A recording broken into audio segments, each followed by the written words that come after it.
गोस्वामी तुलसीदास जी ने लिखा है,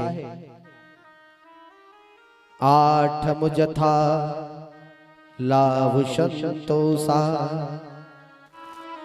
सपने हो नहीं देखहि परदोषा। आठम जथा लाभ संतोषा, हम पर जो है उसमें संतोष कर लेना। कभी पराये माल को देखकर मन में ये लालच मत लाना कि यह मेरे पर आ जाए।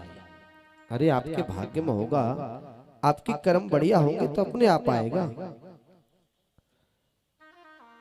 आठम जथा लाभ संतोषा, हमेशा जो कुछ है उसमें संतोष रखना।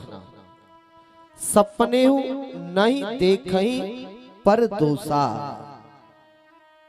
गोस्वामी जी तो लिखा है कि स्वप्न में भी कभी किसी के दोषों को मत देखो, लेकिन कलयुगी व्यक्ति स्वप्न की तो दूर की बात साक्षात देखता फिरता है। अपनी तरफ नहीं देखता है कि मैं क्या कर रहा हूं और क्या कह रहा हूं और क्या करने को जा रहा हूं, और दूसरे के दोषों को बहुत जल्दी देखता है और बहुत जल्दी बखान करता है। इसलिए कभी दूसरे के दोषों को मत देखो सज्जनों। कर्तम से भोगतम, जो करेगा उसे भोगना पड़ेगा। एक बार एक राजा का नियम था,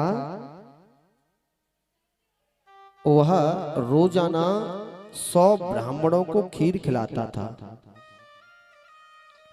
एक दिन क्या होता है सज्जनों, खीर बन रही है रसोईया में और उसमें एक सर्प अपना विष उगल जाता है। राजा को कुछ पता नहीं है।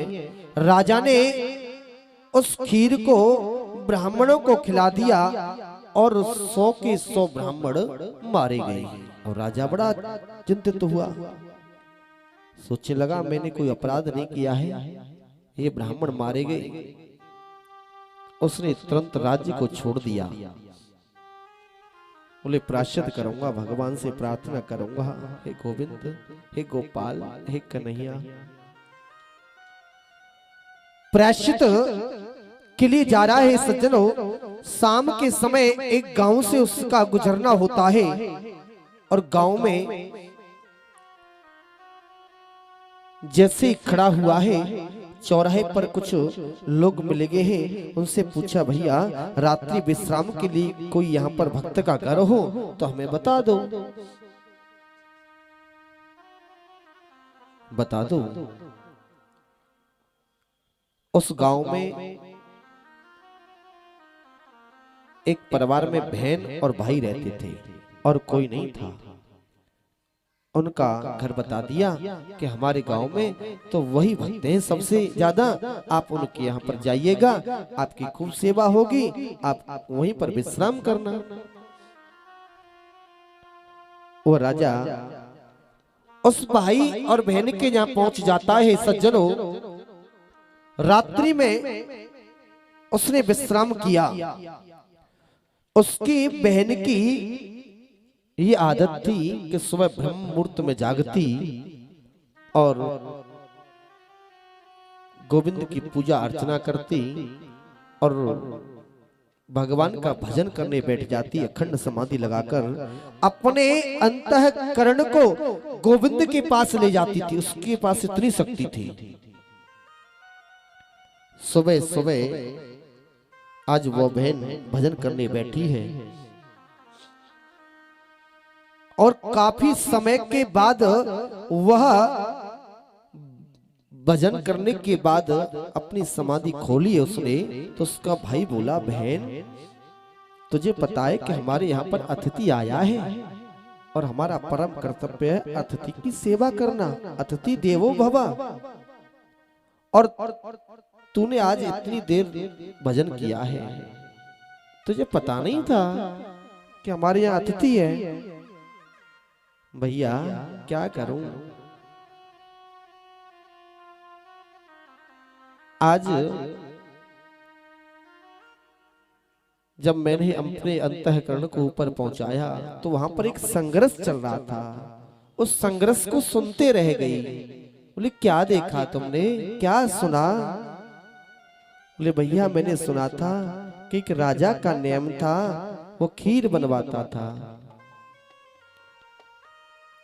और उस खीर को ब्राह्मणों को खिलाता था और उस खीर में विष डाल गया, सर्प ब्राह्मण मारे गए। तो वहां पर संघर्ष चल रहा था कि इसका पाप राजा को लगाएं या सर्प को लगाएं या जिसने खीर बनाई है उसको लगाएं।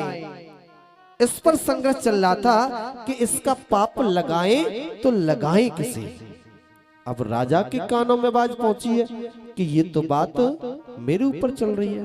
अब भाई हमारे ऊपर कोई बात जहां चले तो हमारा मन उत्सुक होता है कि हम सुने इसे। अब राजा सोचने लगा ये तो बात मेरे ऊपर चल रही है। बोल हाँ चलो ठीक है भैया, अतिथि सेवा करो। बहन भाई ने अतिथि की सेवा की है बड़े प्रेम से, मन से। आज उस राजा के मन में भाव जागा है कि इसकी बहन बहुत बड़ी तपस्विनी है और इससे यहां तक पता चल गया तो आगे भी यह कुछ न कुछ जानने की कोशिश करेगी, तो मुझे यहां पर रुकना चाहिए, मेरे प्रश्न का उत्तर मिल जाएगा। वह फिर रात्रि में वहीं पर रुक गया।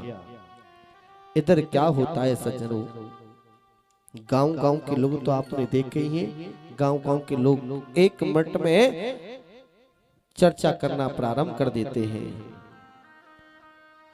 जब गांव के लोगों में कानाफुंसी होने लगी कि एक भक्त शाम को आया था रात्रि विश्राम करने के लिए कि हमें बस रात्रि विश्राम करना है, सुबह होते ही हम सुदूर चले जाएंगे यात्रा के लिए, हमने बहुत बड़ी यात्रा करी है। और वह व्यक्ति आज भी यहीं पर रुका हुआ है, इसमें कोई न कोई कारण है। चार व्यक्ति आपस में बात करने लगे, कोई न कोई कारण है। कारण क्या हो सकता है भैया? कि अकेले बहन भैया हैं और उसके मन में पाप आ गया होगा, इसके बहन में जवान बहने उसको लेकर चला जाएगा। ये मन में आज चारों व्यक्तियों के पाप आ गया, उसके बारे में गलत सोचने लगे, उसके बारे में तरह तरह की बातें बनाने लगे। जाकी जैसी भावना, जाकी जैसी सोच। आज सुबह सुबह आज वो बहन भजन पर बैठी है सज्जनों, उसने आज अपने अंतःकरण को प्रभु के धाम पहुंचाया है। वहां पर निर्णय हो रहा है कि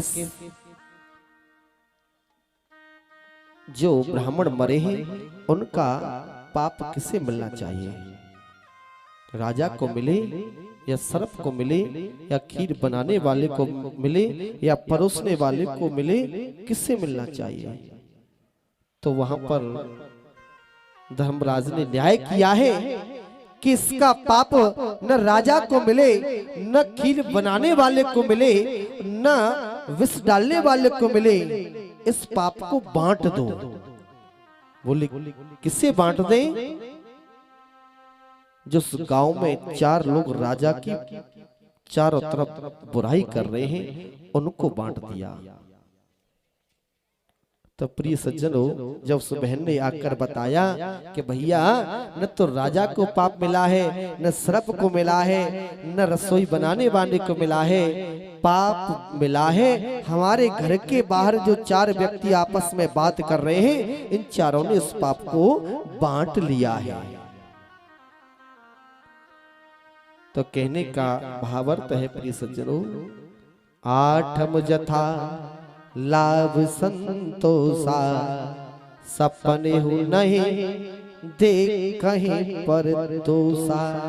सपने में भी कभी पराई दोषों को मत देखो, जो होगा सो होगा। बस हम और आप होते कौन है और हम रोक भी कैसे सकते हैं? जो करेगा वो भरेगा। बोले गोविंद भगवान की जय।